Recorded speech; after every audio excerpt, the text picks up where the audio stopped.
Carai. Sí, sí, que enfocó. Somiarem que ho veurem tot mal. Aquesta? Bon dia, ens acompanya doncs la Laura Minguell, la Núria Morales, l'Ariadna Turull, la Eva Bonet, la Núria Bacardí, la Carol Torres i via telemàtica la Rocío Sánchez i la Sílvia Puigarnau. Bon dia a totes i benvingudes. Bon dia. Bon dia. Bon dia. Comencem per la Laura Minguell. La Laura té 37 anys, viu a Cervera, va estudiar a l'Escola Tècnica Superior d'Enginyeria Industrial a Barcelona i a la seva promoció resulta que hi havia un 25% de noies i un 75% de nois aproximadament. Parlem primer una mica d'aquesta època d'estudiant, Laura, en què les noies éreu minoria. Quines sensacions tens o tenies? Se us donava un tracte diferent respecte als nois? Us sentíeu en minoria? Doncs sí que hi havia molta diferència, però no tinc cap record de sentir-me especial o diferent o en minoria, com dius tu. També fa d'això fa 20 anys i crec que en aquell moment no hi havia aquesta sensibilitat i ho passava més per alt. I si potser hi havia algun comentari sexista o algun comportament sexista, no el recordo. No se m'ha quedat a la memòria. Molt bé, perfecte. Actualment treballes a Bonària, ara ja fa 12 anys. Els primers 10 anys et vas dedicar a fer projectes de logística i vas començar primer de tot fent el disseny, després la coordinació de muntatge, fins a arribar a la posada en marxa d'aquest projecte. Què ens expliques d'aquesta primera etapa a l'empresa en què eres l'única dona dins d'un conjunt d'equip de 20 persones? Bueno, aquí ja vaig tenir més experiències perquè ja et fiques al món laboral i convius amb molta altra gent. El que era dins l'equip de treball doncs, no tenia cap mena de problema, però sí que quan baixava baix a la planta, a les obres, allà és on marcaven, on vaig tenir més experiències a nivell de sexistes, situacions d'homes que em llançaven petons o m'acorralaven o em tancaven, aprofitaven racons foscos de la nau i llavors se m'apropaven i em treien la llengua. Situacions així sí que les vaig viure i van ser molt complicades al principi. I fins que al final va anar saltant de veus i al final va parar, per sort, perquè era bastant traumàtic i això doncs, suposo que també m'ha fet endurir-me i ara doncs, aquestes situacions per sort es van anar acabant. Això en quant a la part d'obra.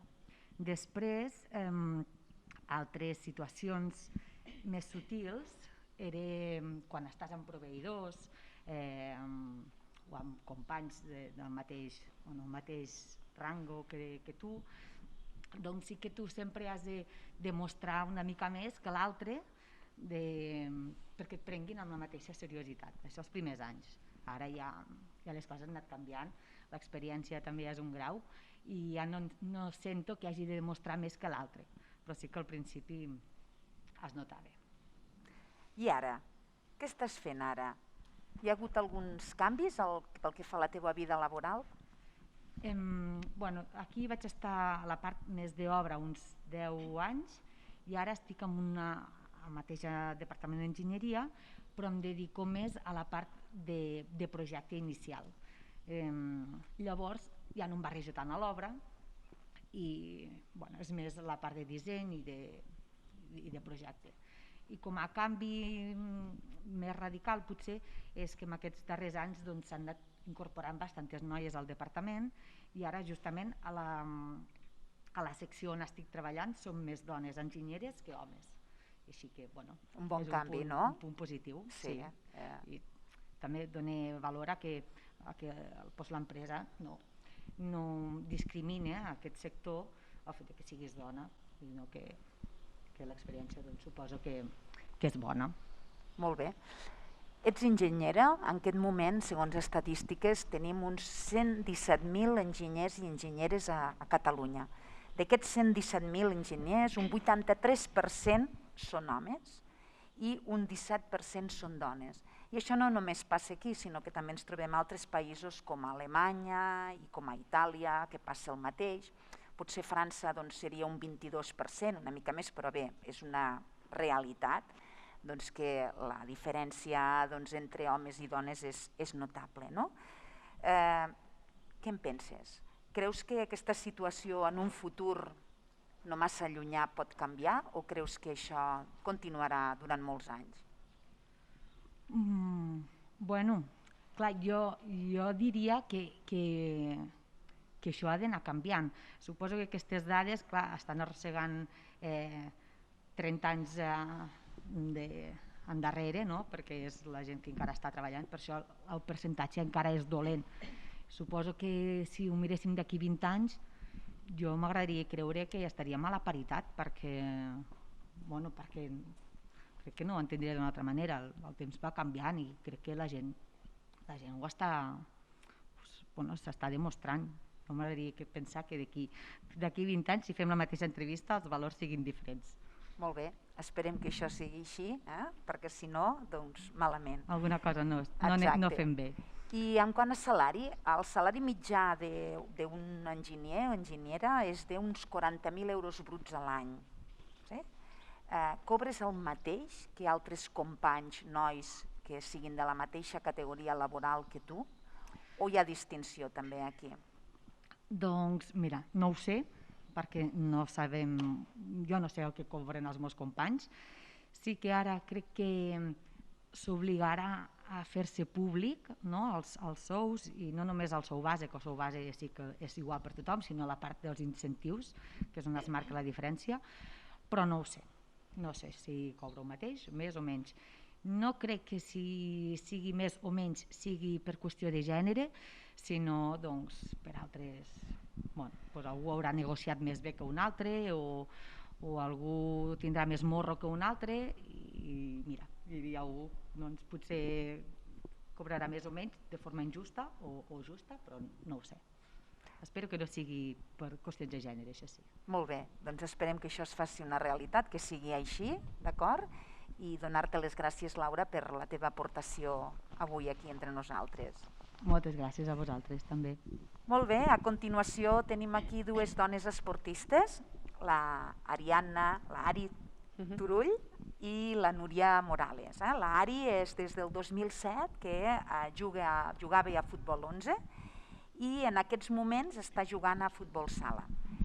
I la Núria Morales era jugadora de futbol sala durant 18 anys i ara sembla que ho ha deixat. En parlarem d'aquest tema.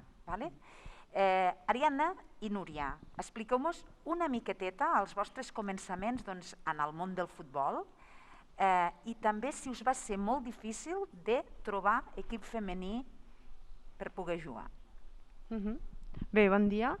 Si de cas potser Núria que comenci ella, perquè... Molt bé, la que vulgueu. Començo jo, que vaig començar abans amb aquest món.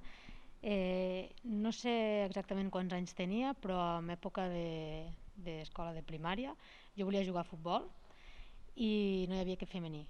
No n'hi havia cap en tota la província de Lleida i llavors els meus pares van insistir a la junta del futbol de masculí per si podia entrar. D'entrada ens van dir que no, però van insistir una mica més els meus pares i al final vaig poder entrar. Llavors vaig ser la primera noia que entrava a l'escola de futbol de Cervera i em feien com un favor. Sí. Llavors recordo que no vaig jugar cap partit, només vaig entrenar uns mesos perquè la veritat és que em vaig sentir incòmoda perquè potser tenia 10 anys i tants nois vaig decidir jo mateixa plegar. Llavors em vaig haver d'esperar uns anys i va ser als 14 que vaig poder entrar a l'equip femení, que llavors sí que ja estava creat. menys mal. Vas tardar el teu a trobar equip. Clar, en el meu cas, el primer contacte amb el futbol segur que és igual que ella, que és al pati de l'escola, sent pràcticament l'única que jugava a futbol, i era una cosa molt estranya. Llavors, en el meu cas, clar, noies que juguessin a l'escola de futbol pràcticament no n'hi havia, llavors ja es considerava com un hobby que no, bueno, impensable, no? Doncs jugàvem a tennis, algun altre esport, però el futbol ja no es considerava com un hobby. Clar, aleshores, doncs, quan jo tenia uns 12-13 anys, des de l'escola de futbol es vol impulsar un equip femení de l'escola, perquè el que hi havia on jugaven elles havies de tindre 14 anys. Jo encara no els tenia, i sempre la Núria em anava comentant: Ari, quants anys tens? Va, que volem que vinguis a jugar. I encara no podia, no? Aleshores, me'n recordo el dia que em truquen de l'escola de futbol de Cervera, que em diuen: volem fer un equip femení. Va ser com, ostres, per fi. I de cap. Llavors vaig començar jugant allà, i vaig jugar durant 2-3 anys, i llavors em van trucar de l'escola de futbol de Targa, que allà ja tenien femení, perquè ells van començar uns anys abans de tindre clubs, però és el que ha dit ella, a Lleida costava moltíssim tindre equips de futbol femení. De fet, jo crec que no és fins als 2000 que en comença a aparèixer, i bé, això, vaig estar jugant a Targa a futbol 11, uns 6 anys o així, i vaig marxar d'Erasmus, i al tornar ja va ser com, vale, anem a fer el canvi i anem a jugar aquí a Cervera a futbol sala. Clar, tenia moltes amigues i va ser com, bueno, doncs, i aquí estem. Molt bé, Núria, doncs explica'ns una mica potser aquest equip femení que en vas formar part. Als inicis d'aquest equip femení, estic documentada, jo no era fundadora del club, va sorgir arran d'unes mares d'uns nens que en aquell moment eren alevins, i al final de temporada van fer una festa de final de temporada, i elles es van organitzar per fer un amistós, i van jugar les mares contra els fills, i els va agradar i van dir, ostres, podríem federar-nos. I llavors aquell estiu van estar buscant més gent per complementar l'equip i van aconseguir ser suficients com per fer-ho. Llavors, d'entrada van decidir vestir-se de color verd, que és el color que porten els nois, però resulta que el tracte que van rebre durant aquest primer any va ser una mica d'escàndol. Primera, perquè no tenien vestidor mai, s'havien de canviar sota un arbre tot l'any. Quan els nois tenien vestidor. Sí. I l'altre és que part de la Junta representa que s'havia organitzat per buscar diners per mantenir aquest equip, però quan els diners arribaven es gastaven amb el primer equip de futbol masculí. I llavors va ser un home que ara mateix no sé el nom, però que va acabar posant diners de la seva butxaca perquè ell sí que apostava per aquest femení, però hi va haver una mala gestió d'això. Llavors l'any següent les noies van decidir autogestionar-se, anar a banda del futbol masculí, i llavors va ser quan vam començar de color lila. D'aquí el motiu. Ja que parlem de diners, parlem una mica, no només del vostre equip, sinó una mica en general. Actualment el sou de les jugadores professionals de primera és una mitjana d'uns 17.000 euros anuals. Això, si ho comparem, excepte les noies que juguen al Barça, al Madrid i a l'Atlètic, que cobren una miqueteta més, però tampoc no gaire més. Això, si ho comparem amb sous de la lliga de primera, però de masculí, ens trobem amb que la diferència és substancial. Parlem de sou de 11 milions d'euros als jugadors del Barça, però fins i tot ens podem trobar amb jugadors de l'Osasuna, per exemple, que seria un dels equips de la Lliga que guanya menys diners, però que els jugadors masculins cobren els 423.000 euros anuals. Si mirem la diferència i fem una mitjana, la mitjana anual de les dones estaria en aquests 117.000 euros, mentre que la mitjana masculina estaria més o menys als 2.300.000 euros. Què en penseu? Bé, com és evident, clar, el futbol sempre s'ha associat a ser un esport més masculí des del segle que es va instaurar. Aleshores, clar, si el visualitza a molta gent i aquest esport és només masculí, evidentment que és un esport que va lligat no només a l'esport en si, sinó als mitjans de comunicació, a la publicitat, a les empreses. Per què passa això? Jo crec que el que passa és que la societat considera que les característiques d'aquest esport són pròpies de la masculinitat, no? Ser brus, ser dur, tindre un xut potent, etc. Això, com que les noies no ho oferien des de que van començar a jugar, doncs va semblar que l'esport, el futbol femení no podia existir, no tenia sentit. Clar, això des de fa un segle és evident que s'ha generat el negoci entorn del futbol masculí, no? I no el femení. Què ha passat? Que en els últims anys s'ha anat veient de dir no, ostres, elles també juguen a futbol, no? Hi ha altres característiques d'aquest esport igual d'importants, d'interessants i de boniques de veure que no tenen per què anar lligades a potència, a brusquetat, etc. Per sort, ara ja en som una mica més conscients, la societat en general, i és per això que s'està impulsant una mica més el futbol femení, no? No només hi ha a nivell d'emissió de partits del Barça o elles que estan a primera línia, sinó els clubs que creïn més equips, que impulsin la formació de futbol femení. Jo crec que és això, una qüestió ja de trajectòria i de tradició que ells cobrin tant, però perquè va vinculat a un negoci. Bueno, malauradament és així, però crec que en aquest cas la línia és molt bona. No? Jo crec que sí.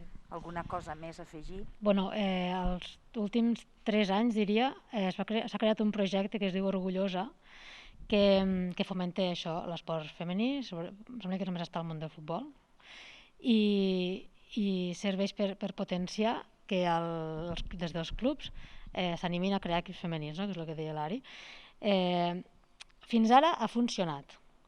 Ara mateix a la província hi ha molts més equips femenins. Però què passa? Que fins ara aquests clubs que han apostat per aquests equips han estat subvencionats. Ara això s'ha acabat. Llavors, la valoració s'haurà de fer a partir d'ara, veure si sense estar subvencionat el club continua apostant per això. A veure, el que deia com la Laura, d'aquí uns anys, a veure si tornem a parlar i el resultat és positiu, doncs haurà sigut una bona feina. Aviam, esperem-ho. Perquè, clar, és que a més de les dades de sou, també tenim dades, per exemple, comparatives de la Champions per equips, no? I clar, és brutal veure com un equip masculí, solament per participar a la Champions, cada equip guanya 15.250.000 euros, i en canvi un equip femení només 70.000 euros. I així podríem anar cada vegada, si per exemple es participi en octaus, 9.500.000, equip masculí, equip femení 75.000, si es participa a quart, ja sabeu que depenent de cada fase, serien 10.500.000 els homes versus 80.000 les dones. I ja imaginem-nos que arribem a ser finalistes, 15 milions d'euros un equip masculí versus els 100.000 euros només d'un equip masculí. Són dades esgarrifoses que ara, per exemple, que les de l'equip del Barça femení han guanyat la Champions, creieu que això pot donar una mica de marge de canvi? Segurament sí, segurament s'ha passat a valorar una mica més la tècnica, que és el que deia ella, i pot ser molt més espectacular al final veure un partit de dones que d'homes, perquè utilitzem altres recursos i, no sé si queda bé dir-ho, però normalment més intel·ligents, perquè amb la força no cal pensar, amb la tàctica i la tècnica una mica més. Llavors, es comença a valorar més tot això i jo crec que sí que pot ser un punt important aquest del Barça femení, no? De fet, el problema el tenim tan a prop com nosaltres que ens trobem cada any jugàvem una Copa Lleida, que és pels equips de Lleida. S'organitza la final en una seu, per exemple, Balaguer. I ens hem trobat, i vull dir que clar, evidentment confirmat, que per exemple la final femenina, que cada any hi arribem, doncs és a les 4 de la tarda, típica hora que no hi haurà tant públic. La final masculina sempre és a les 7, que hi ha més afluència de gent. Primera cosa. La copa del guanyador, la dels equips masculins, doncs és així de gran. La nostra és més petita, en la mateixa categoria, competim en la mateixa categoria. Coses tan petites però que penses, ostres, però i per què? Si hi ha a nivell lleidatà... I no tan petites perquè això que diu del públic, fins i tot no hi ha ningú de la federació a la grada. Llavors dius, ostres, només arriben a l'hora del partit masculí i és una final igual. Bueno, la Porta tampoc no va estar a la final femenina de la Champions perquè estava veient el Barça masculí amb un partit de Lliga. Vull dir, no estava en una final, si no m'equivoco. Sembla que va anar així el tema. Jo voldria afegir una cosa, això del sou, a més, els nois cobren des de categories baixíssimes. El Cervera masculí, aquí Cervera, amb una lliga provincial, els nois cobraven. Nosaltres hem d'arribar a nacional, tot i ara tenir aquest equip a nacional, no cobra ningú, hi ha superpoques noies que puguin cobrar a segona nacional, que és on estem, i a primera tampoc cobren totes. I algun cas que conec són 500 euros, 600, vull dir, has de treballar. I el nostre paral·lel a futbol sala, la mitjana és de 10.000 euros. Ells també cobren menys que el futbol 11, per motius també evidents, no?, d'expectació i tal, però això, de 10.000 euros a 500 o 0. Llavors, Molt bé, noies. Avancem, però hi ha molta feina a fer. Esperem que poquet a poquet, aviam si aquesta revolució ara del Barça femení pot ajudar una mica, si no ho mou el Barça potser ens costarà una mica que arribi a altres escales. Molta sort i aviam si la situació us canvia. Gràcies. Moltes gràcies. Vinga. Anem a la Eva. Hola. Hola, Eva. La Eva Bonet té 34 anys. Sí. I fa 10 anys que es dedica al món del vi i de l'agricultura. Sí.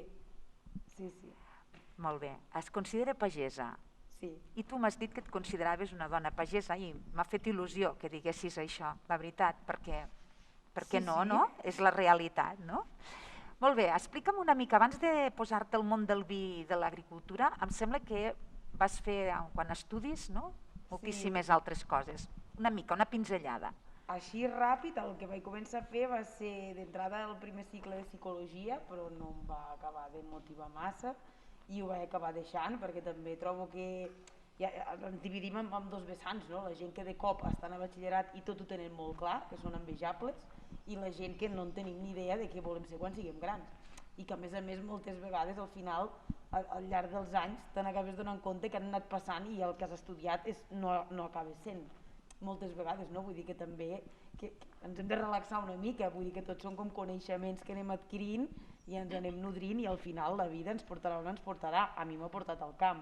Això ens va molt bé perquè ens estan escoltant en aquest moment els no? alumnes i per tant... És normal estar perduda. Molt bé, no molt bé. Segur que el teu consell anirà molt bé a molts. I res, vaig començar amb psicologia, una mica per provar i suposo que també influenciada perquè realment el que volia fer era disseny de moda.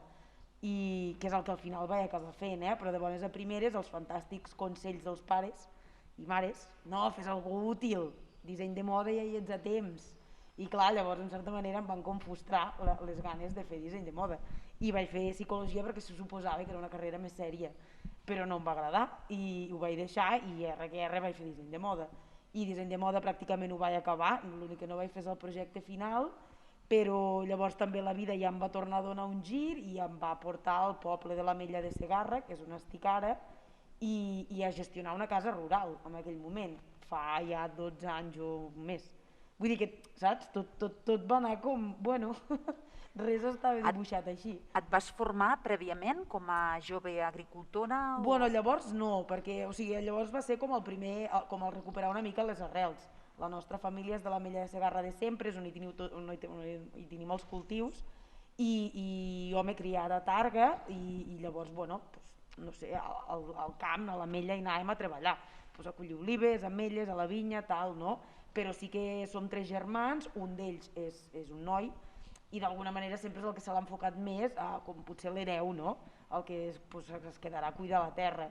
Llavors les altres 2 germanes hem anat fent, i el fet de tornar a l'Ametlla de Segarra, instal·lar-me a viure allà i tal, va ser una mica el recuperar les arrels, primer treballant en aquesta casa de turisme rural, que després es va acabar aquesta etapa, però jo llavors ja havia redescobert la vinya, el vi i tot el món de l'agricultura.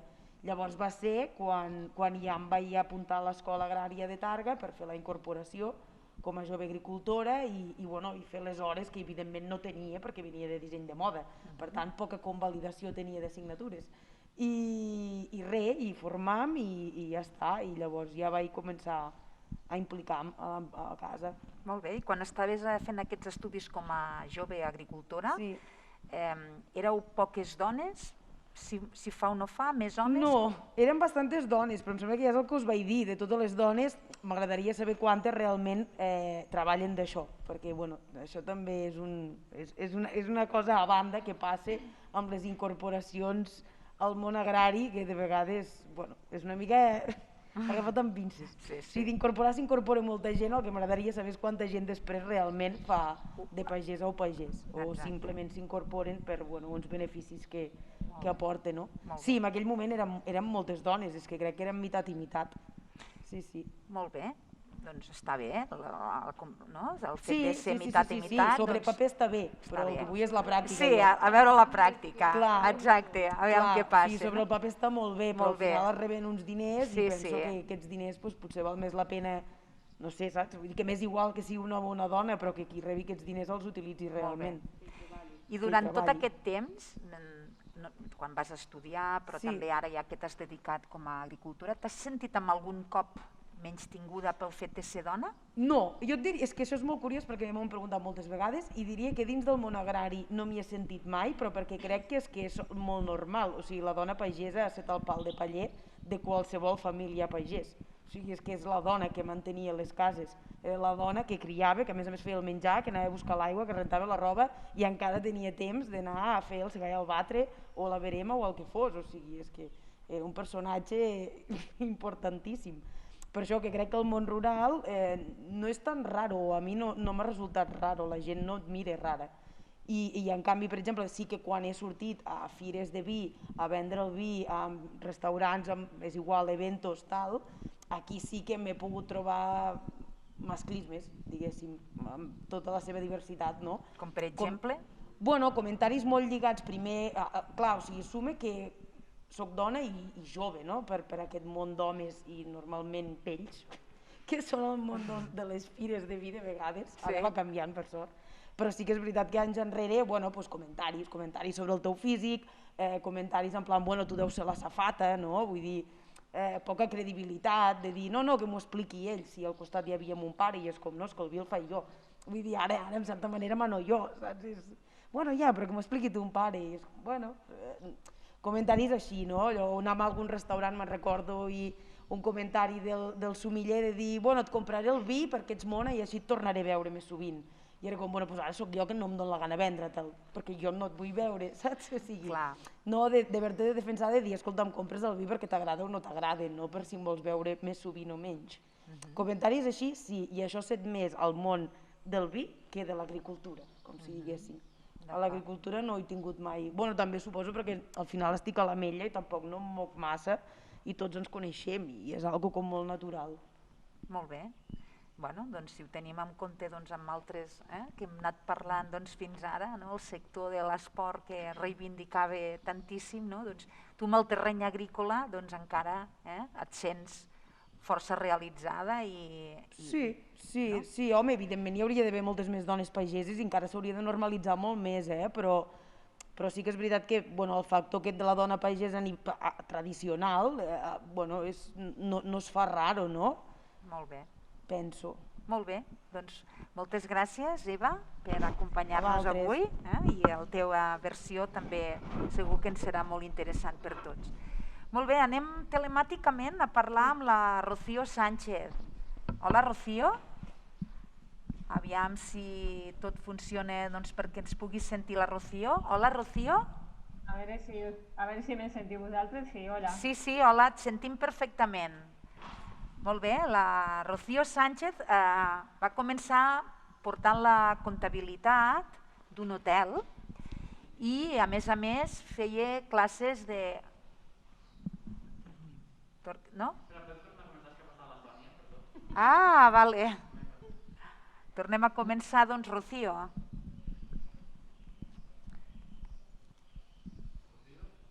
Sí, Rocío, em sents? Sí, ho sento. Vinga, doncs aquí tenim telemàticament a la Rocío Sánchez. La Rocío va començar portant la comptabilitat d'una empresa, d'un hotel, i també feia classes de la mateixa comptabilitat, entre d'altres feines. I després entres a control al Centre de Comunicacions de Bombers.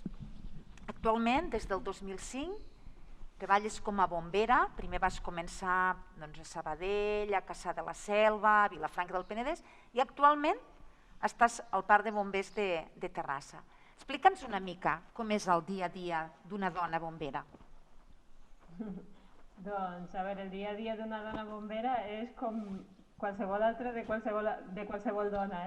El dia que estic a casa, faig de mare i me dedico a les coses de la casa i a les meves activitats i als meus hobbies. I el dia que treballo, doncs, fem guàrdies de 24 hores i treballem des de les 7 del matí fins a les 7 del matí del dia següent. Molt bé. Estem 24 hores a dintre del parc de bombers. I tens Digues. No, digues.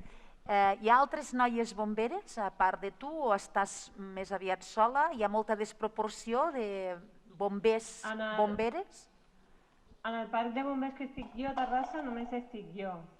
De fet, en tota Catalunya hi ha 3.500 bombers, dels quals només 42 som noies. Caram, molt poc, no?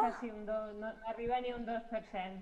Uf, tela. Llavors és molt difícil coincidir amb una altra noia en un mateix parc, perquè són molt poquetes. I què tal? Com ho portes, això? Perquè, clar, també hi ha un altre tema aquí, no? Hi ha el tema també de lavabos, el tema de dormitoris, el tema de vestidors. Tenim que són mixtes o són unisex? Com ho porteu, això? I, a més, com ho portes tu, com a dona, doncs, sent sola amb tota aquesta quantitat d'homes al teu voltant? Et cuiden? Et respecten? Et sents bé? Com et sents? En general em cuiden molt i en general em respecten, però sí que és cert que de tant en tant te trobes algun personatge, com a qualsevol altre lloc, que és més masclista o que no entén que les dones tinguem el privilegi de tenir un lavabo per nosaltres soles, perquè clar, com que ells són tots i jo només sóc jo, a vegades no ho acaben d'entendre. I també tinc que dir que tots els parcs de Catalunya no estan adequats perquè hi hagin dones, més aviat és que hi ha molt poc que estiguin adequats perquè hi hagin dones, i quan arribo a un parc de bombers nou sempre he de demanar que facin obres perquè me facin un lavabo per mi, tinc que demanar que em deixin un lloc per canviar-me, per vestir-me. Ells tenen uns vestidors que són on estan les taquilles i on se canvien, i generalment jo sempre me tinc que canviar en el quarto de la neteja o en alguna habitació o en algun despatx que s'obri perquè no hi ha lloc perquè hi hagi un vestuari. Actualment això està canviant, és veritat, perquè s'estan fent parcs nous i en els parcs que fan nous sí que tenen en compte això i fan vestuaris i fan habitacions per les noies, però els que són antics, com és el cas de Terrassa, doncs no. Molt bé. I alguna vegada t'has sentit menyspreada o hi ha hagut alguna situació que ens voldries explicar aquí que com a dona hagis passat malament? Ho dic perquè em sembla que vas estar embarassada. Doncs mira... Digues. No t'he sentit l'últim. Digues. És que em sembla que el so no va massa bé i hi ha pèrdua de minuts entre tu i jo, però tranquil·la, això estem al directe i això és el que passa. Contesta. És que no t'he sentit l'última pregunta. Si hi ha alguna situació que ens vulguis explicar que et vas sentir una mica menystinguda o menyspreada pel fet de ser dona. Mira, en general hem parlat algunes de les bomberes i quasi totes amb les que he parlat, potser no totes, però la majoria ens sentim que quan anem als serveis a treballar, com que són poques, doncs sempre ens miren i a més sempre tenim la sensació d'haver de demostrar que nosaltres podem fer la feina igual que els homes, no? Els homes en general no fa falta que se'ls dona per fet que ja poden fer la feina, no? Ja se'ls reconeix de sèrie que són vàlids per fer aquesta feina. I nosaltres trobo que hem de demostrar que són vàlides per ser bomberes, no? I sempre tens aquest hàndicap d'estar com demostrant que tu pots fer la feina. tot i que és molt sutil i no és res que puguis denunciar ni que puguis dir això no és així, però sí que aquesta sensació hi és, de que les dones tenim que demostrar que són vàlides per a aquesta feina i els homes pues, de sèrie ja se'ls reconeix, no? I una cosa sí que em va passar que quan vaig fer unes proves per entrar en el grup de rescat, que és un grup especialitzat en el que has de fer unes proves específiques, i vaig entrar, de 60 persones que es van presentar, jo vaig quedar la quarta, sense discriminació positiva, perquè en aquell moment no feien diferències entre les proves físiques dels homes i les dones, i vaig entrar, vaig aprovar el concurset, que és un concurs petit dintre de la casa. Doncs justament quan vaig aprovar aquest concurs me vaig quedar embarassada i no vaig poder agafar la plaça, diguem-ne, i en principi em van dir que no hi havia cap problema, que quan tornés de l'embaràs que tot continuaria igual, que no hi hauria cap problema, però el fet va ser que quan vaig tornar de l'embaràs havia passat un temps perquè vaig agafar una excedència i vaig estar un temps sense treballar, doncs em van convidar a marxar, o sigui, no em van deixar agafar la plaça que jo havia guanyat. I amb tot això, clar, després d'un embaràs, després de tenir una criatura i en un moment de maternitat que estàs més feble, doncs no tens ganes de lluitar ni de posar-te a denunciar aquest tipus de fets. I també com que la feina aquesta realment era una feina de més risc que la que ja tenia, doncs quan tens una criatura també te canvia una mica el xip, no? I vaig pensar que no tenia ganes ni de posar-me a lluitar contra això ni potser de continuar fent aquella feina. I ho vaig deixar córrer, però clar, sí que després em vaig sentir malament perquè vaig pensar, jolín, jo havia guanyat aquesta plaça i era la meva plaça, o sigui, de 60 persones havia quedat la quarta, vull dir, no havia quedat de les últimes, no? Sí. I després, quan vaig tornar de l'embaràs, just per tenir una criatura, doncs em van deixar fora. I això als homes no els hi passa. Tota la raó, Rocío, doncs perquè realment és una situació ben dura la que vas tenir. I continuo. I com a sou, què tal? Perquè, clar, en teoria tots formeu part de la mateixa categoria, per tant, m'imagino que tant els bombers com bomberes cobreu el mateix sou, no?, en aquest cas. Sí, això sí. Cobrem el mateix sou i fem la mateixa feina. O sigui, quan arribem al parc al matí, nosaltres tenim una... Ai, no et sento ara. Em sentiu? Sí, digues. Doncs que sí que cobrem el mateix sou i fem la mateixa feina. Nosaltres quan arribem al matí al parc de bombers tenim assignat uns puestos i depenent d'on te toca aquell dia doncs fas una feina o fas una altra. I en cada servei, depenent d'on te toca també seure al camió, doncs fas una feina o fas una altra. Siguis home, siguis dona o sigui el que sigui. Vull dir, amb això sí que és exactament el mateix. I el sou també és el mateix, evidentment. Perfecte. Ja per acabar, hi ha un youtuber, el Roma Gallardo, que diu que les proves per accedir a bombers i bomberes i policia són més fàcils per a dones que per a homes. Què en penses d'això? Doncs no estic d'acord en absolut. No són més fàcils, l'únic que sí que hi ha un barem diferent a l'hora de fer les proves.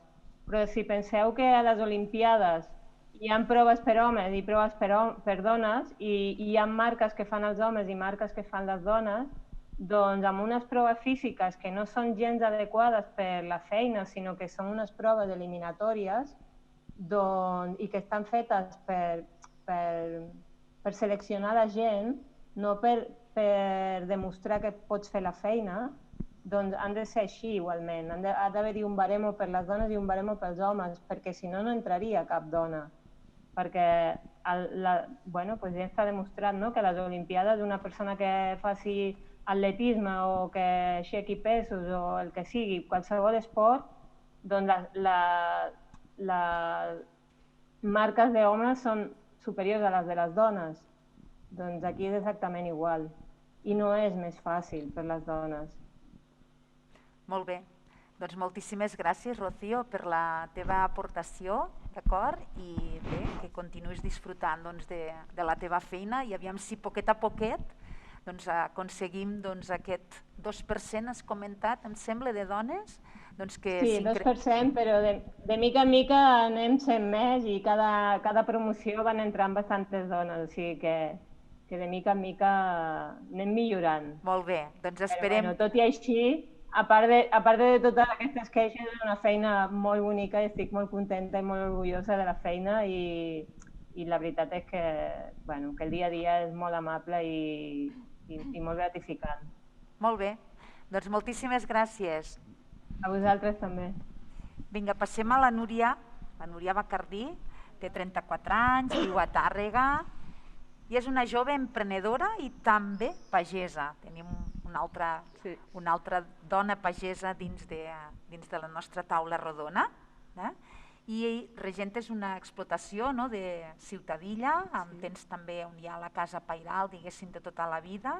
Molt bé, explica'ns una mica què passa des que acabes segon de batxillerat. Bueno, doncs una mica com l'Eva, que acabes batxillerat i que no saps massa cap a on tirar. I per diversos motius vaig decidir estudiar enginyeria d'obres públiques. Vaig començar, em va agradar molt, vaig acabar, perfecte. A l'acabar va ser el moment de la crisi, del boom de la construcció, i jo vaig decidir continuar estudiant, em vaig especialitzar en urbanisme, vaig fer un màster d'enginyeria civil, però quan vaig acabar la cosa encara anava molt pitjor. I el primer any del màster, el màster acabava molt aviat, acabava al maig. No sé per què, me se va acudir de dir, ostres, i si ajudo mon pare a fer la campanya del cereal? No havia tocat mai res. I el vaig trucar i li vaig dir, papa, què et sembla? Em va dir, si no has tocat mai res, diu, Núria, no saps ni on són... Però bueno, ho vam estar parlant i al final va ser com, vinga, va, ho fem. I després d'aquella campanya, la veritat que va anar prou bé, vull dir, em va agradar molt i, bueno, doncs lo típic, vaig continuar estudiant a Barcelona, però ja cada cop anava ajudant més al pare, cada cop doncs anava fent més tasques al camp i ho anava compaginant, fins que al final, ja quan ja estava acabant el màster, ja vaig tornar a viure aquí i el següent any d'estudiar ja vaig decidir fer la incorporació agrària i dedicar-me ja al 100% a la pagesia. I quines feines fas al teu dia a dia? Doncs les típiques que faria qualsevol pagès d'una explotació agrària d'aquí la Segarra o de l'Urgell. Nosaltres a casa tenim majoritàriament, portem cereal, vinya, o sigui, ho dic en proporció, bàsicament cereal, vinya, llavors olivers també portem alguna cosa i ametllers, però que d'ametllers ja en portem molt poc. Bàsicament, què faig? Doncs totes les feines que es fan al camp. D'aquí una setmana començarem a cosetxar, doncs cosechem, fem el transport del cereal, després sembrar, o sigui, totes les feines que tant siguin del cereal com de la vinya, com dels olivers, totes les feines que... Tant la part de gestió, la part de paperassa, la part de personal, la part de les feines, tot. I t'has sentit moltes vegades tu, pagesa, i portes tractor, no? Sobretot el tema que més m'han preguntat és però tu fas les feines, tu cosetxes, tu portes la cosechadora, tu portes el tractor, tu portes... Això m'ho han preguntat, encara ara m'ho pregunten. Molta gent es pensa que... O quan, per exemple, estava a l'agrària i estava fent la formació, que per sort jo sí que vaig tindre bastantes assignatures convalidades, a diferència d'ella, però la pregunta que em feia tothom era tu portes la part de la paperassa. O sigui, no, jo no porto... Bueno, sí, també porto els papers, però bàsicament jo el 90% de les meves hores laborals són les feines físiques del camp. Molt bé. Coneixes o tens relació amb altres dones pageses? Dones pageses me conec ella, Després a Verdú hi ha una altra noia que ara fa també 2 anys que s'ha incorporat, més o menys, deu ser. I després una altra noia de Sant Martí, i ja està. I us identifica alguna cosa? Si vols aportar també alguna cosa, us identifica una mica el fet que... El punt, bueno, compartim la part de la vinya, amb ella i amb l'Anna, bàsicament. La vinya que al final també tots som relleus generacionals, no? Tots són empreses familiars que han començat els pares, no sé si les altres tenen germans o no, estan soles o... No, l'Anna vindria a ser el mateix cas que jo, l'altra noia de Verdú, són 2 filles, són 2 germanes, jo també som jo i una altra germana, a casa meva mai, el meu pare mai s'hagués plantejat que jo hagués continuat l'explotació, ni ell, ni jo, ni el meu padrí, ni ningú. O sigui, no estava en cap pronòstic, però bueno, és el que diu ella, que a vegades la vida fa tombs i et porta on et porta. I ben contents tots. Molt bé. Sí. I veus diferències, les dues, podeu també contestar, entre un home i una dona en quant a la qüestió física, però també altres qüestions com pugui ser, jo què sé, que la dona a vegades la perspicàcia, la intuïció... Veieu quines diferències veieu una mica amb això, amb aquest tema? Bueno, jo, a diferència d'ella, que abans d'ella sí que he dit que mai la gent no l'estranyava que fossis pagesa o... A l'Ametlla no, però és que a l'Ametlla no, sou 4. A mi, realment, tothom sempre m'ha tingut molt l'ull a sobre de dir ui, mira, ja passa la Núria, ui, com ho fa? A veure? Sí, sempre he estat a la lupa de tots. De tots. Vaig a descarregar i tothom pare. Tothom ha de vindre a veure com ho faig, com tiro la carreta enrere. Ah, ho has fet bé, és la meva feina, vull dir, a veure, què us penseu? Vull dir, a tu ningú et ve mirar, però vaig al descarregador i és que és així, tothom pare, venen a fer fotos. És com... En sèrio? T'ho juro. És com...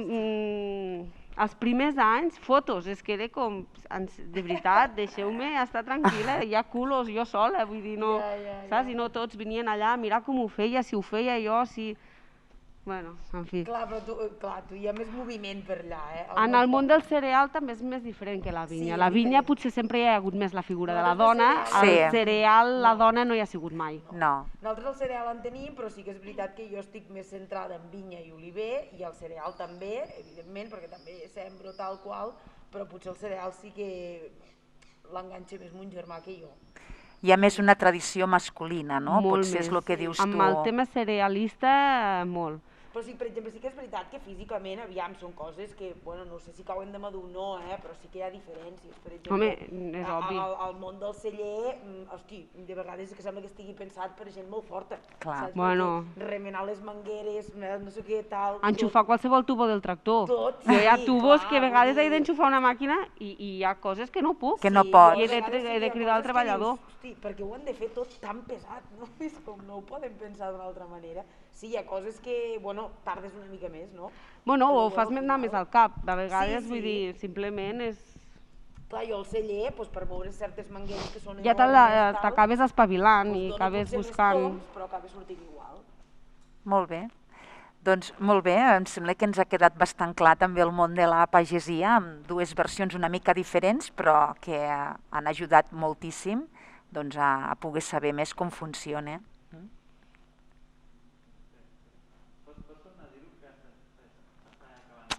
Carambes.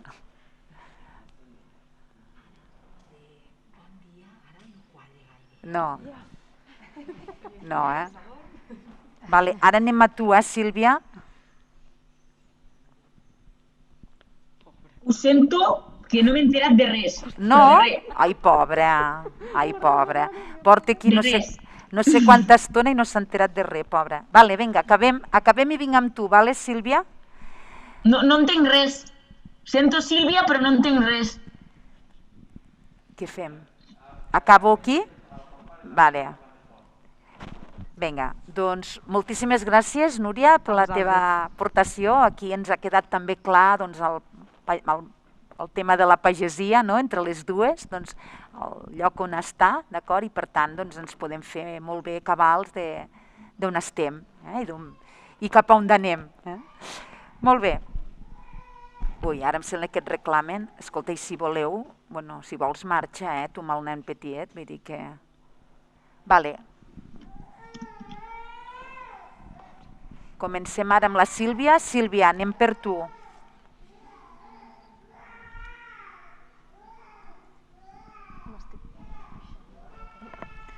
I em sap greu que estem molt rato, a veure si... Esteu cansades ja? Bueno, està força interessant el que esteu dient. A mi m'agrada el que dieu, Sí, home, perquè així vas coneixent diferents camps, no? I dius... Ja? Sílvia, em sents ara? Hola. Hola, que em sents? Sí. Vinga, doncs, ara començarem quan ens diguin ja. Vinga. No entenc res. No? Només quan m'has dit Sílvia em sents, però la resta no t'entenc. No, m'he perdut totes les conferències perquè no entenc res. Sílvia, em sents? Sí. Ara sí? Millor? Sí. Vinga. Doncs la Sílvia Puigarnau és agramontina i és una esportista d'alt rendiment. Sílvia, bon dia. Explica'ns una mica la teva passió per l'esport i per la muntanya des que eres ben petita. Sònia, perdona, és que no entenc el que m'has preguntat. Trec la mascareta. No sento res. Pilar, no sento Pilar. Res. A veure, què entenc res. Què em sents ara? El noi sí que el sento. Que ho dius en sèrio? Ai, Déu meu.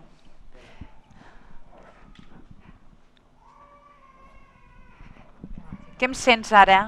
Sí, ara sí. Em poso aquí, ja està, nois, no? Ja està. Que bé, sentí alguna cosa. Ostres, menos mal, no? És la cadira, Pilar. No, ja està. Em poso aquí, ja està, no? Va, així. Què? Em sents des d'aquí, Sílvia? Sí. Vale, perfecte. Vinga, va. Vale. Ja ho dic si voleu, no? Ho dic o no? Nenes, això no es pot aguantar.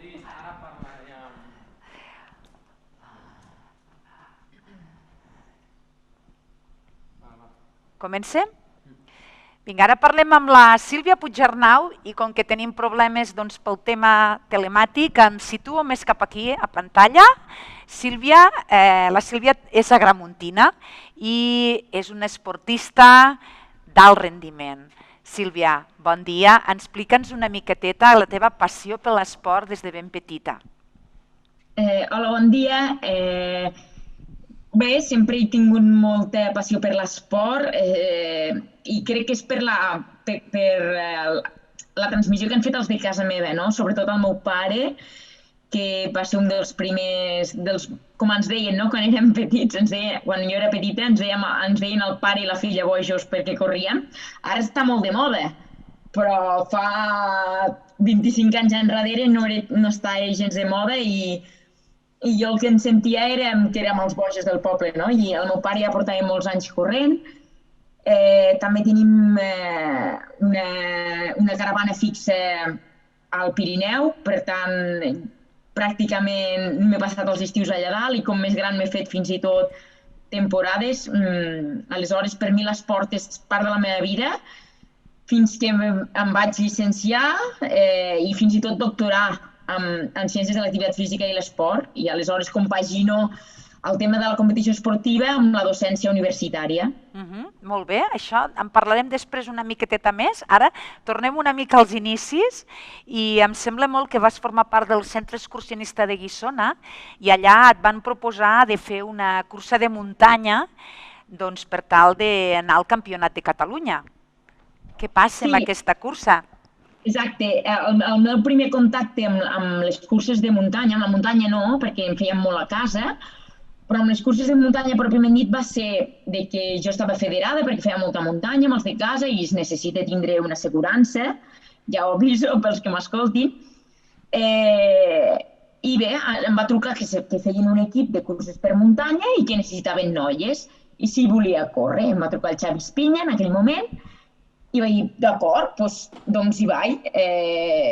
Però no havia fet mai una cursa llarga de 20 i pico quilòmetres corrent per la muntanya, però com que feia moltes travesses i moltes rutes ràpides, doncs vaig acceptar i bé, no ho vaig fer tan malament i a partir d'aquell moment vaig començar a fer més competicions per muntanya fins que vaig deixar de costat el que és el meu esport, que era l'handbol, com ja sabeu que és molta tradició a Gramunt, i jo combinava el córrer amb l'handbol i em vaig passar totalment a les curses per muntanya. D'un esport col·lectiu a un individual que al final també a vegades és una mica col·lectiu, però bueno. I en aquest moment arriba un personatge, Rafa Flores, a la teua vida, no? I què passa a partir d'aquest moment?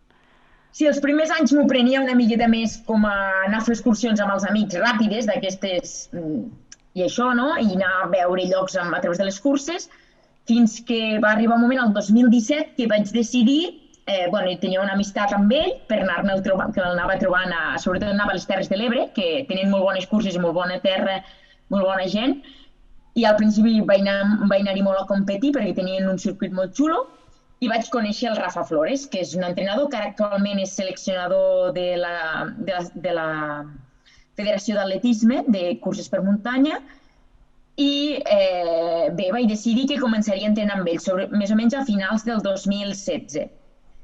I bé, gràcies a ell, el 2017 va ser ja un dels meus primers gran anys, i d'aquí en endavant encara m'entrena ell, no? I he passat lesions, i he passat coses I què guanyes, Sílvia? I què guanyes, Sílvia, a partir d'aquí?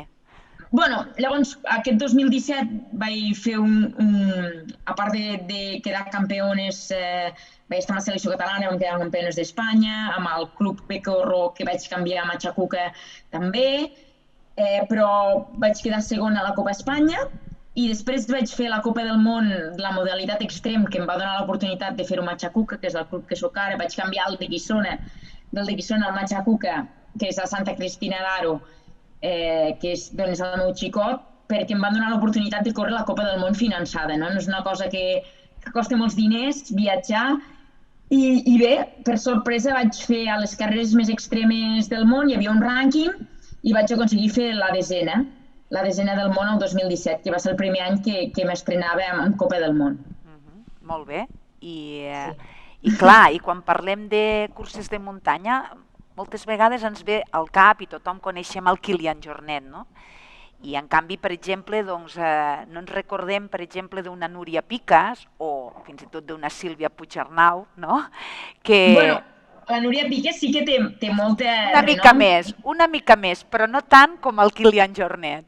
No, perquè el Kilian és una persona superdotada, no? I penso que és l'única persona que pot viure pràcticament únicament d'això.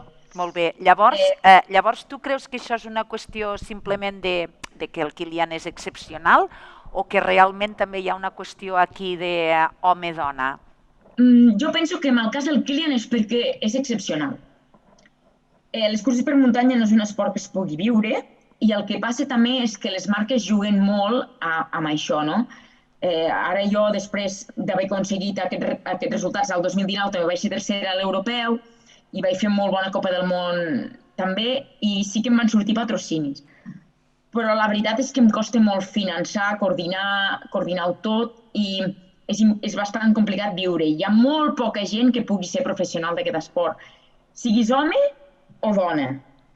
El que passa que sí que ens trobem que hi ha menys participació i en ocasions hi ha països que aquesta menor participació ho valoren amb que els premis són diferents, homes que dones, i acostumen a ser inferiors. Cada vegada menys, però passa. També he de dir que actualment aquest any estic fent la Copa d'Espanya i mai hi havia hagut un nivell tan alt, i a més com que estem sortint amb caixons i estem sortint separats homes i dones, jo no havia tingut mai la sensació de sortir amb una cursa i tindre 100 dones de nivell al meu costat. I això està passant. Molt bé. El que passa és que és el que diem, no? La fisiologia femenina és molt diferent a la masculina, això una, i el rendiment comporta molts problemes al cos femení. I una, primer, no es té en compte de tots els desajustos que pot comportar i després tampoc el tema més social o biològic de l'hora de tindre nens no es valora tot el que comporta un retorn a la competició, no? O que siguis més irregular en el tema competitiu. I bueno, són aspectes que clar, passen les curses de muntanya, però també passa, per exemple, amb les futbolistes. Tu veus per exemple, el Messi i tots aquests que amb 20 i pocs anys són pares, i ara si et fixes al futbol femení del Barça, potser tenen 30, o com jo, que en tinc 34, i si volem seguir en vida competitiva no podem tindre nens. No? I a més potser igual tenim problemes pel tema del rendiment, perquè aquí és una mica de tabú, però gràcies jo també a la meva feina a l'INEF i estem fent molt treball d'investigació, hem obert una línia amb el tema aquest del dèficit energètic i tot el que comporta, no? Que pot arribar des de perdre la regla a tindre altres problemes hormonals, no? I tot això és el rendiment una mica, no? I l'exigència. I després també haver-ho de compaginar amb una feina. A mi em suposa molt d'estrès. Jo avui he sortit a entrenar a les 7 del matí, per sort avui tenia un entrenament que en 1 hora i mitja he acabat, però aquest divendres tinc 3 hores d'entrenament i jo he de treballar. Per tant, si s'ha de alçar a les 6 del matí ho faré i ja està.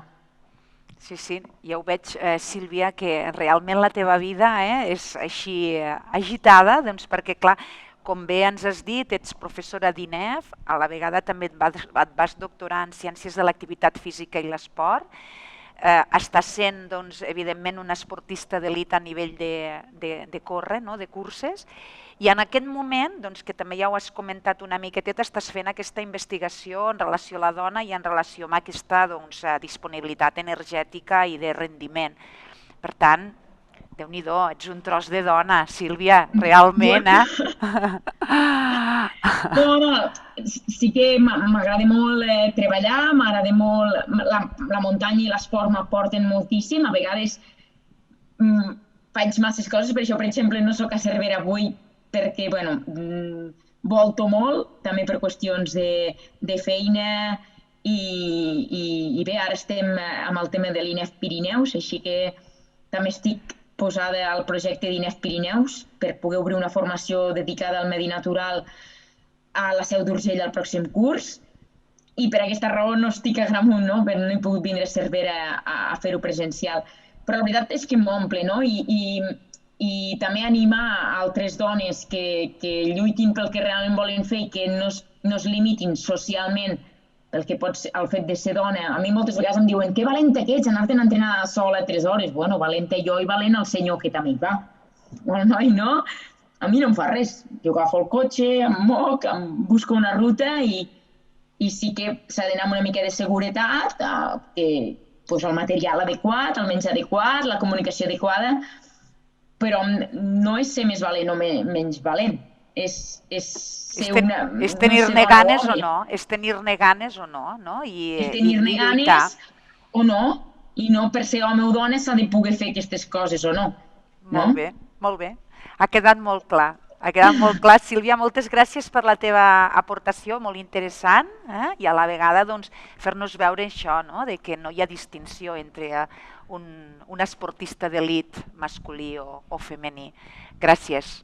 Vinga, fins una altra. Molt bé, i acabem ara amb la Carol.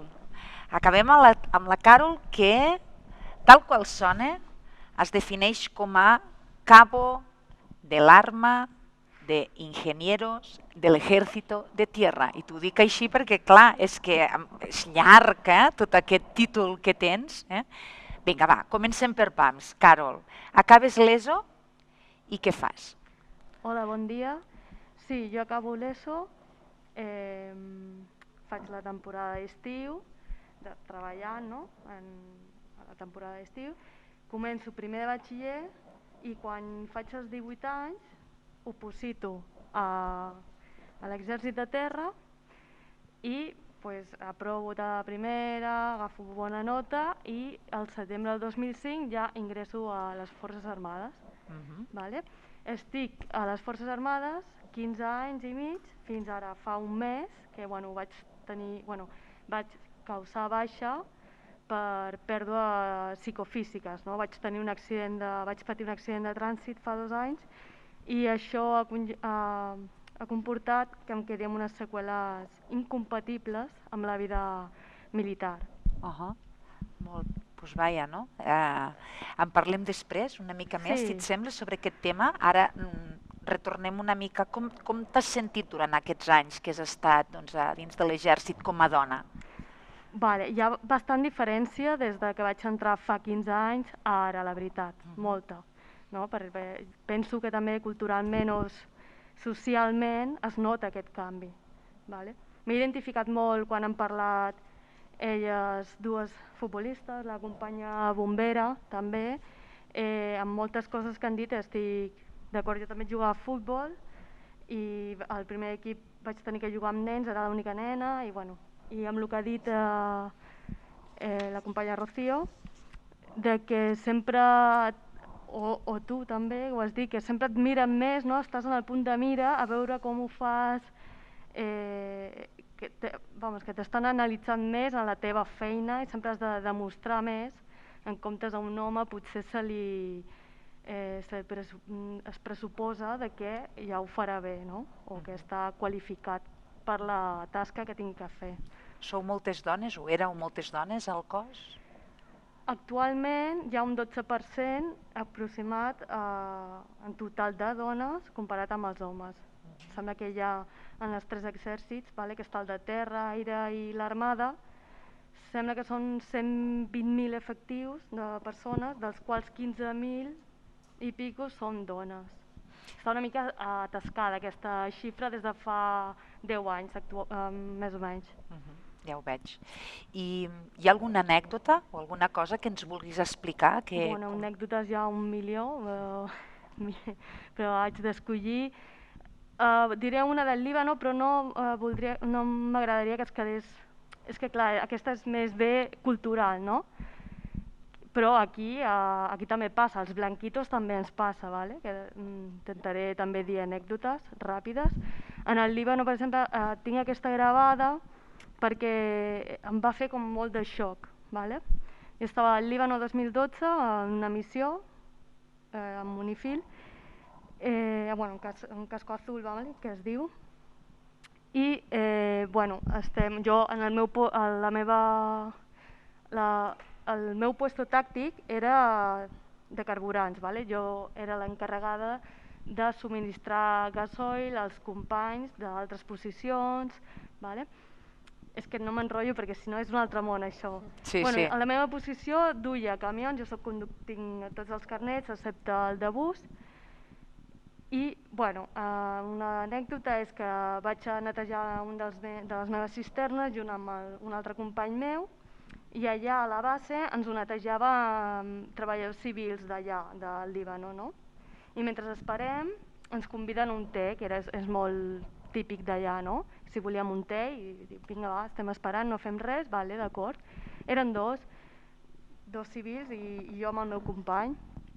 I un d'ells és molt alegre, ens dona la mà als dos, l'altre també li dona la mà al meu company i quan li vaig jo donar la mà la treu ràpidament i diu, no, ho sento molt però jo només toco les dones de la meva família.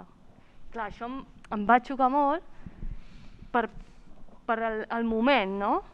I no, que és quan t'adones compte que et sents que no estàs al mateix nivell que els homes. Jo duc un uniforme, soc més antiga que el meu company, tinc potser més mèrits que el meu company, però als ulls d'aquesta persona soc res i potser li està incomodant la meva presència. Jo em vaig resignar això i vaig dir, estic en el seu país, la seva religió i ho haig d'acceptar, és un home educat, mentre no... Allà hi ha com 13 religions. Això em va quedar molt gravat i va ser com un xoc cultural, però aquí també passa quan, per exemple, vas conduint a l'autopista, estàs en un comboi i t'estan adelantant i quan veuen que ets una dona i que estàs en un camió te comencen a fer fotos o reaccions. O quan estàs fent de policia militar perquè hi ha un acte o alguna cosa, estàs parant i el taxista de tur, ostres, a la meva època no hi havia militars tan guapes, no? I dius, Bueno, moltes gràcies, no t'he preguntat, no cal, no, això, soc una persona d'uniforme i ja està, no? Que et veuen el teu gènere molts cops abans del que ets. Bé, com has dit, el 2019 tens un accident, això t'aparta de la feina. Com enfoques ara la teva vida?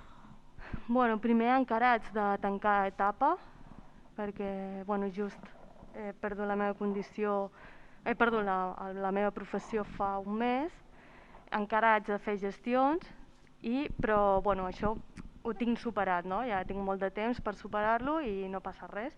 Tinc una altra oportunitat de vida i primer m'haig d'instal·lar un altre cop a Girona, que soc d'allà, i amb positivisme, o sigui, ja faré coses. M'agradaria treballar més enfocat al mar, ja sigui d'instructora de busseig o d'apnea, m'agradaria fer cursos sobre aquest tema perquè m'agrada molt l'aigua i de moment això, recuperar els meus viatges que tenia pendent i ja està, però bueno, amb positivisme. Te sents recolzada en aquest moment per l'exèrcit? Jo respecte a l'exèrcit no tinc cap queixa perquè en la meva última etapa s'han portat, bueno, tampoc em mereixia una altra cosa, no? Vull dir que han sigut bons companys, bons jefes i he tingut tot el suport i més per part d'ells. És més, jo vaig tenir problemes perquè quan tens un accident s'ha de fer càrrec la teva mútua del teu vehicle. Jo anava en moto, em van abandonar directament. A la Seguretat Social no em volien reconstruir la cama perquè la urgència ja l'havien fet i bueno, al final vaig delegar en els meus jefes i el meu jefe va anar a Desles i bueno, no sé què va dir i tal, que van autoritzar que em reconstrueixin la cama, no? Vull dir que, i sempre tant els papers com tot, o sigui, tot el suport tot ho he tingut, o sigui, molt bé. L'únic que la llei és la llei i els 6 mesos perds el destí, jo estava a Saragossa destinada, els 6 mesos de baixa, clar, un accident d'aquesta característica és greu, el meu jefe ja m'ho va dir, tu tranquil·la, no tens que demostrar res a ningú, això tens d'any i mig a 2 segur, i no es va equivocar. I bueno, perds el destí primer, després fas uns tribunals mèdics i ja determinen. Molt bé. Molt bé, doncs que tinguis molta sort, Carol, i que realment puguis encaminar la vida també com ho has fet fins ara. Això espero. Vinga. Segur que sí, gràcies. Molt bé, doncs ja estem arribant al final del nostre fax. Agrair a totes moltíssim les vostres aportacions que ens heu donat aquest matí, perquè nosaltres ara iniciem amb els alumnes unes jornades que ja fa 15 anys que les venim fent i les vostres reflexions segurament ajudaran moltíssim a que ells puguin treballar a partir d'aquest moment. Per tant, donar-vos les gràcies per la vostra assistència primer, després per tal com ens ho ha explicat tot, perquè realment ha estat molt gratificant sentir-vos les vostres vivències i també les vostres sensacions i a la vegada també aquesta sensació de dir vinga, anem a veure si podem millorar una miqueteta la nostra situació com a dones i com a persones, perquè és així. I agrair-vos això, la paciència d'haver vingut avui aquí amb nosaltres i a compartir aquest moment. I bé, nosaltres ara ja donem punt i final a tot això. Ja només dir-vos que bon dia a tots i ens comencem a posar a treballar perquè ara ja us toca treballar a vosaltres. Som-hi, gent de l'ESO, a treballar. Vinga, ja està. Bueno, molt bé, ha estat superinteressant, Molt bé, Sí, a més... Mare meva, bueno, a veure, hem fet el que hem pogut. Noies, molt bé, Gràcies per haver vingut. Gràcies a vosaltres.